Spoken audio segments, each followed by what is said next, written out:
en relación al requisito de experiencia del postor como operador y gestor de concesiones viales.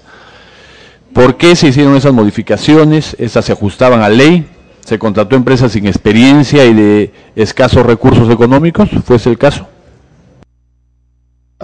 Si mal no recuerdo, congresista, creo que eso es de la 1 y 5, no de la 2, 3 y 4.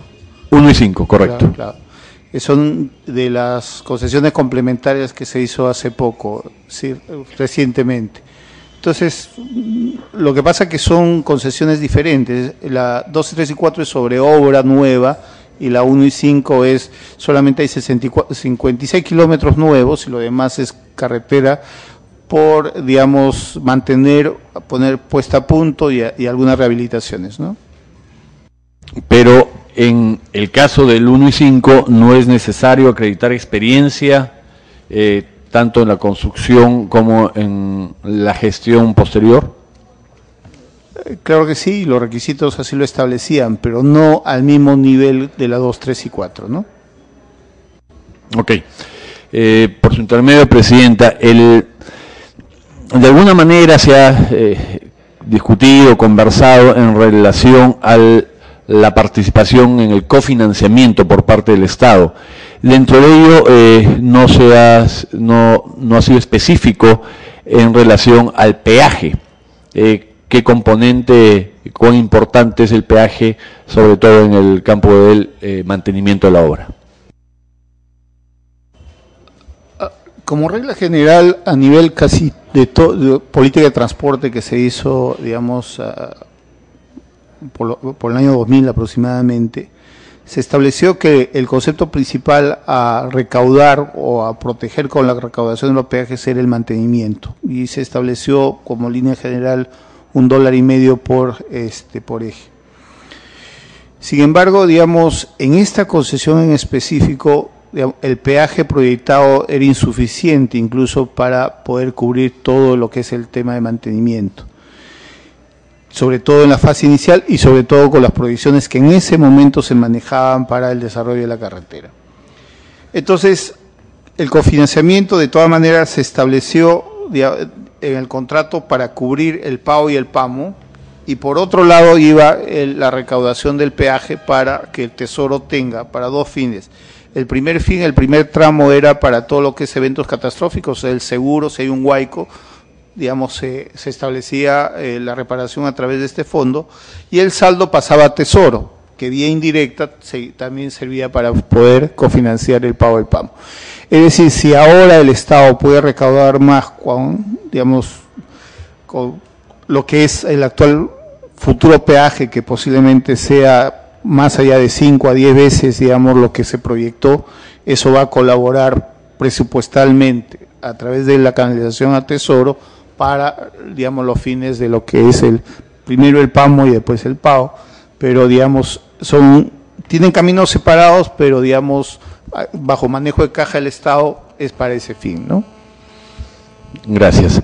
En relación al contrato de concesión, se excedió las disposiciones del decreto de urgencia número 011-2005 respecto a la línea de crédito de enlace. ¿Contrato excedió las disposiciones del decreto de urgencia? Nos referimos a que esta se establecía una sola vez y terminó siendo para 3 etapas. Se subdividió. Señor Sergio Bravo, a través de la mesa. Por su intermedio, señora Presidenta. Señor congresista, el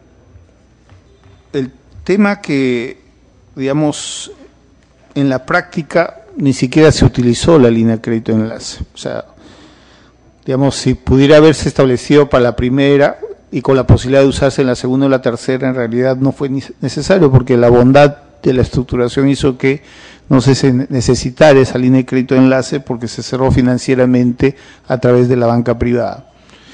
Entonces, digamos, como daño potencial, digamos, ahora no es presente, nunca fue, digamos, realmente un problema. Y la línea de crédito de enlace en realidad no realizaba un desequilibrio del proyecto. Le explico. Como acababa un tramo, se certificaba y contra eso se generaban derechos que le daban liquidez al sistema. El tema es que terminando cada tramo, no podían ir digamos, al mercado de capitales y jalar fondos. Eso tiene su tamaño y la operación tiene su tiempo. Entonces lo que se estableció dentro del esquema es alguien como, por eso trabajamos con la Corporación Andina de Fomento, con CAF, para que sirviera de liquidez para el sistema y luego CAF recolocara, digamos, los certificados de avance de obras o los CRPAOs, digamos, como instrumento financiero. Entonces, eso le ha dado liquidez, porque si no pararíamos a cada momento la obra para colocar, volver a tener liquidez y volver a hacer la obra, lo cual era ineficiente y lo que único iba a hacer es encarecer la obra, porque finalmente los gastos generales de esas interrupciones iban a ser cargadas al proyecto. Entonces, esto le dio liquidez, pero como repito, digamos, la realidad superó nuestro diseño, porque los privados creyeron mucho más en el sistema y finalmente dieron liquidez directamente sin ni siquiera usar a la Corporación Andina de Fomento como agencia multilateral. Entonces, fue un cierre privado y para nosotros eso finalmente alivió lo que sería el aval del Estado a través de la línea de crédito enlace, ¿no?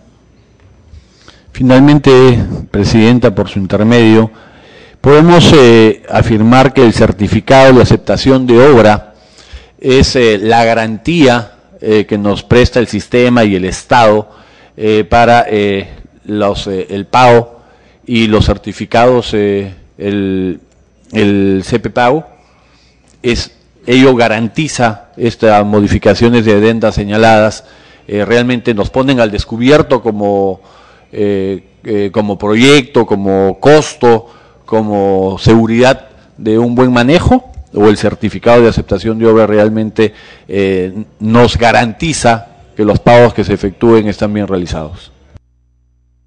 Señor Sergio Bravo. Por su intermedio, señor presidente. Digamos, lo voy a poner de esta manera. ¿Podríamos tener bancabilidad sin CRPAOs? La respuesta es sí. O sea, los certificados de avance de obras son suficientes para hacer bancabilidad.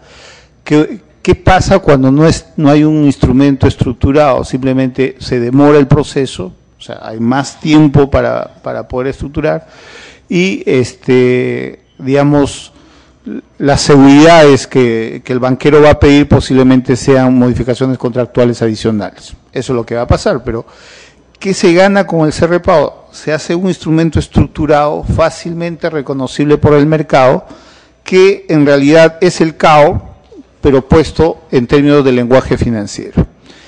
Pero ¿quién es el que genera el derecho? El que genera el derecho es el certificado de aceptación de obras. Ese le dice que el pago, qué porción del pago le corresponde, que es irrevocable en la parte que corresponde en el contrato, todas esas características. Por eso nosotros, esa es la base del contrato y del financiamiento, ¿no? Lo otro es un instrumento financiero que facilita el lenguaje con el mercado de capitales.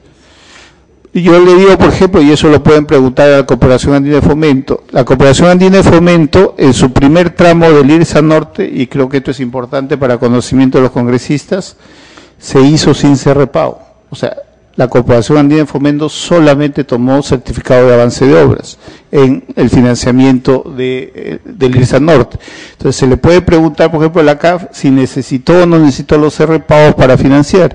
La respuesta que le va a dar la CAF es no, porque para ellos el certificado de avance de obras era suficiente. Pero digamos, cuando ya hay que recolocar al público, cuando hay que recolocar a las instituciones financieras, necesitan un instrumento que sea más claro para ellos. Eso es todo.